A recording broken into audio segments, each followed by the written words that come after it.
Tuesday. We got a lot to get to. Did the New York Mets have a DVD championship kind of win last night? We'll get to it coming up. A fascinating piece of information around the New York Giants we'll discuss later as well. But all I've heard for the last 12 hours since the Yankees lost last night is Volpe, Peraza.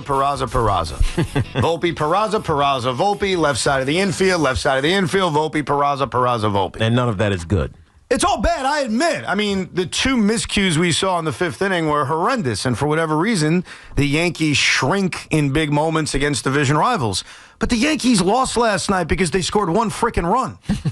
Like, why did the Yankees lose last night? It's like a rhetorical question since I already told you my reason. They scored one run. Right. It was all Giancarlo Stanton hitting another home run. But other than that, they didn't do anything. They did nothing. But it still can't mask the issue, especially defensively, increasingly defensively, of Anthony Volpe. Yes. Anthony Volpe, yes. Oswald Peraza, look, Oswald Peraza is not a Major League Baseball player right now because he's hitting 150. Mm-hmm. That's why. His defense this season, whether it's my eye test, whether it's defensive metrics, it's been fine.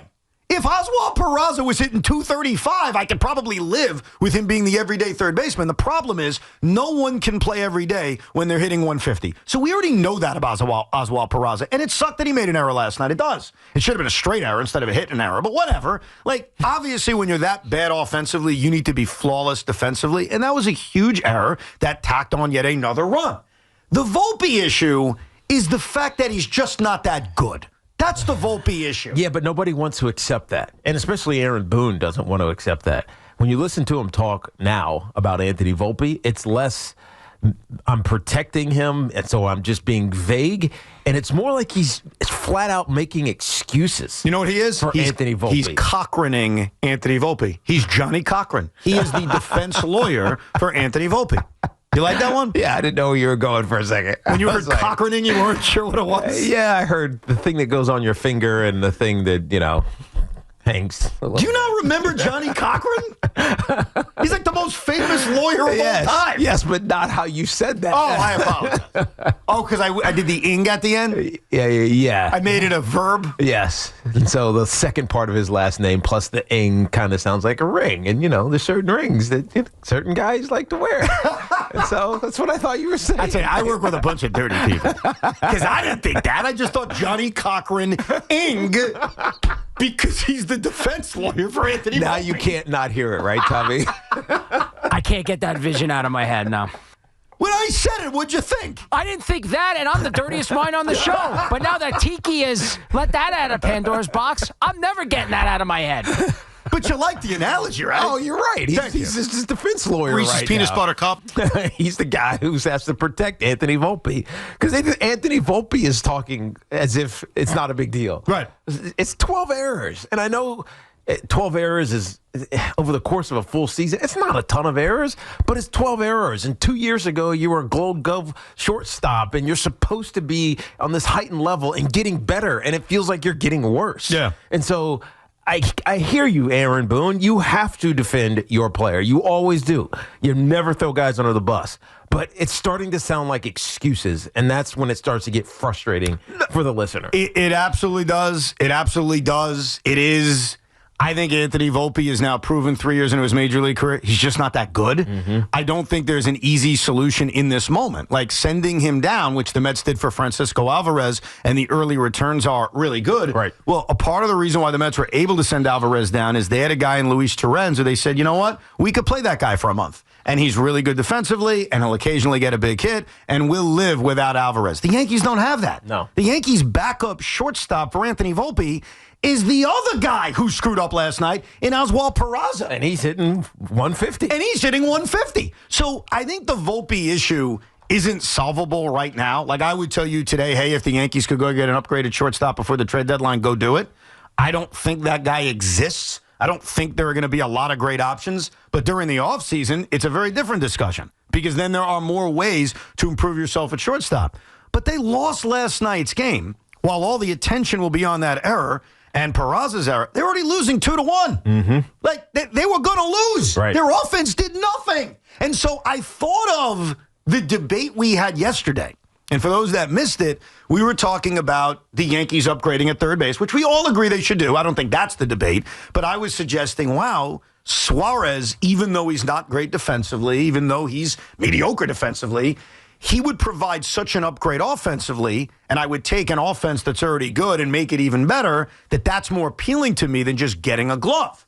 So Peraza makes the big error last night, and I can imagine that Tommy and your cohorts were like, see, Evan, this is why you need to improve your defense at third base. Is that correct that you thought that? I did. I actually texted all my Yankee fan friends. I said, you know what? You should trade for Suárez. He can't play defense or run. He's a great fit here. But I think it strengthened what I said yesterday. See, I don't think it does, and I'll tell you why. The Yankees lost last night scoring 1 run.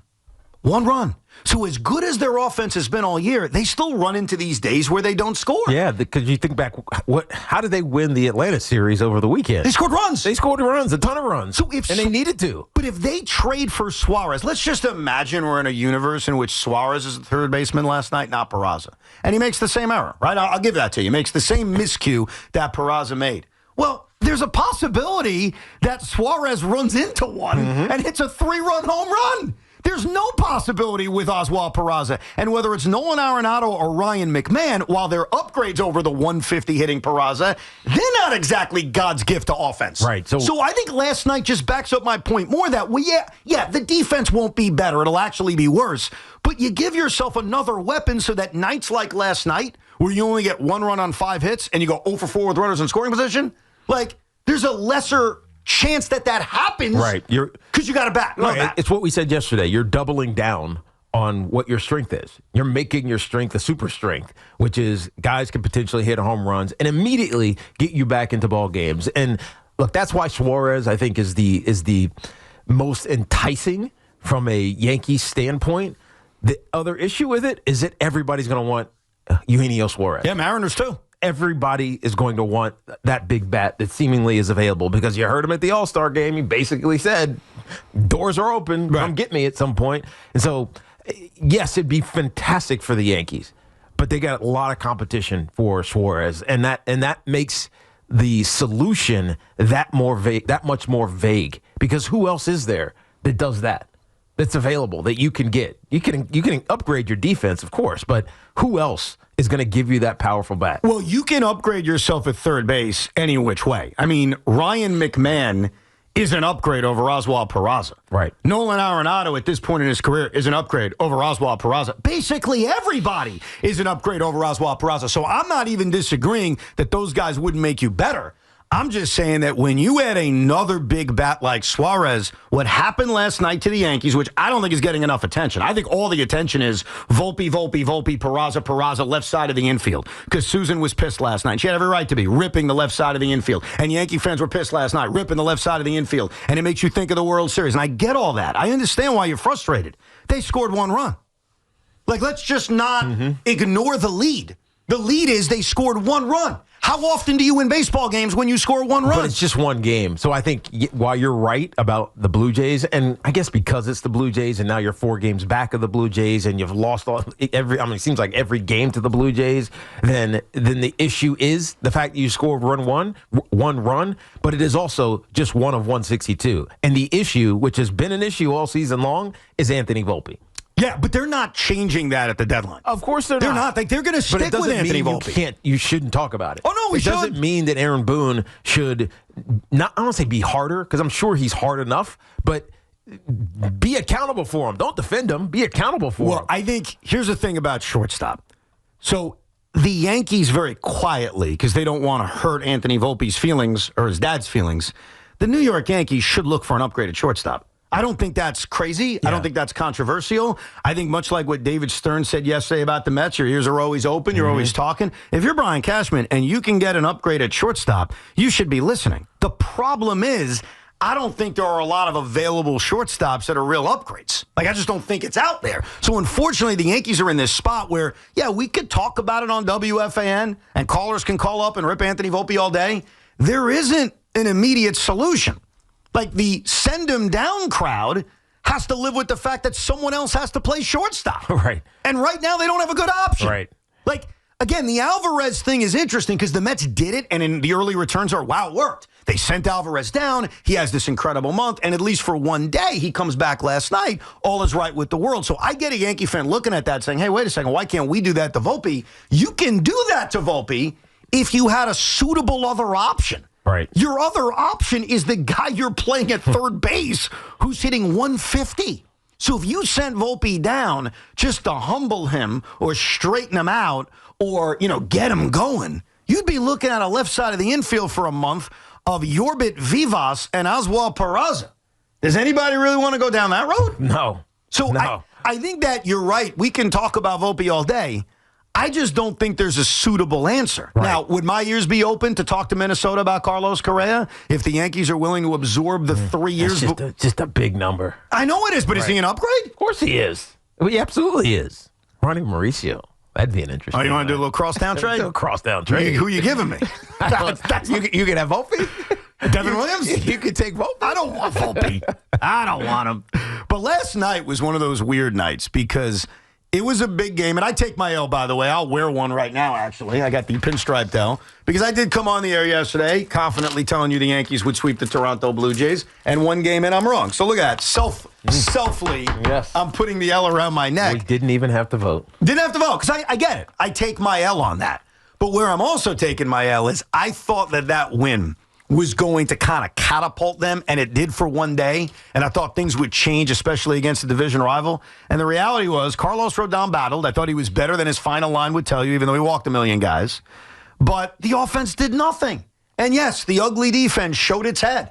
And what's unfortunate is that it seems like whenever the Yankees play a division rival, whether it's the Blue Jays or it's the Red Sox, this is what happens. Right. They play like garbage against their division, and I don't know how to answer that. Well, and the problem is with all the division games that you play and the ones that you have left, if it continues, what are they, 7 games under 500 right now in the division? Mm-hmm. If that continues, then forget winning the division, right? Forget having a bye. Forget trying to avoid the wild card that we're talking about.